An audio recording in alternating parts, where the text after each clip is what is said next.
कभी कभी कुछ कहानियां सिर्फ कहानियां नहीं होती, वो आवाज बन जाती हैं उन लाखों दिलों की जो कभी सुने नहीं गए। 2007 में एक ऐसा ही मासूम चेहरा हमारे सामने आया। वो मासूमियत जो किसी स्कूल के रिपोर्ट कार्ड में नहीं, लेकिन उसकी आंखों में बसी थी। उसका नाम था ईशान अवस्थी।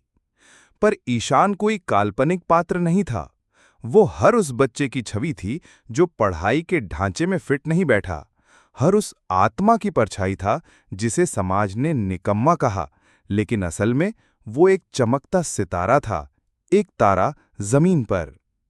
और इस किरदार को जिंदा किया था एक 10 साल के लड़के ने, दर्शिल सफारी ने। मुंबई के एक सामान्य से घर में जन्मा दर्शिल बचपन से ही आम बच्चों से अलग था। जब दूसरे बच्चे गणित के सवाल हल करते थे, तब दर्शिल ब्रश उठाकर सपनों को रंग देता था।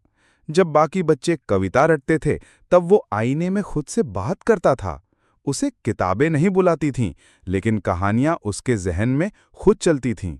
और शायद इसी अद्भुत कल्पना ने उसे बनाया वो कलाकार जिसने तारे जमीन पर जैसी कालजयी फिल्म को अपनी आत्मा से जिया।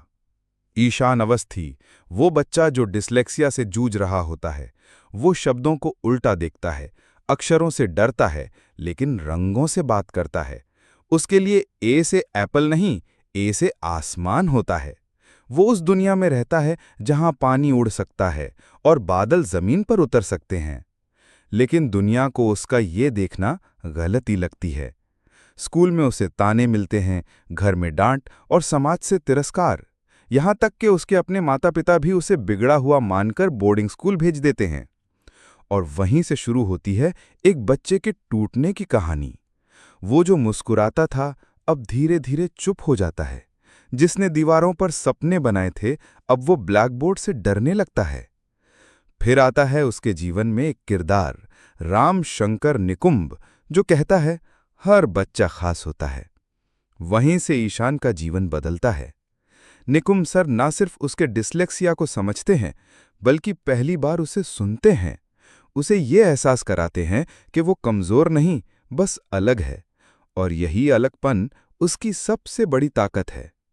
फिल्म के उस सीन को कौन भूल सकता है जब ईशान अपनी माँ की याद में रोता है, या वो सीन जब निकुंब सर उसके बनाए चित्र को देखकर थम जाते हैं, या फिर वो आखिरी क्लाइमैक्स जब पूरा स्कूल तालियां बजा रहा होता है और ईशान पहली बार खुद को कमजोर नहीं बल्कि कला का उस्ताद महसूस करता है। दर्शिल ने इस किरदार को ऐसा जिया जैसे ये उसके अंदर था। उसने सिर्फ अभिनय नहीं किया, वो ईशान बन गया। उसकी आंखें, उसका डर, उसकी कल्पना, सब कुछ इतना सच्चा था कि आज भी जब लोग तारे जमीन पर देखते हैं तो रो पड़ते हैं। ये फिल्म सिर्फ एक बच्चे की कहानी नहीं थी, ये एक पूरे सिस्टम पर सवाल थी। क्या हर बच्चा सिर्फ डॉक्टर, इंजीनियर या टॉपर बनने के लिए ही जन्मा है?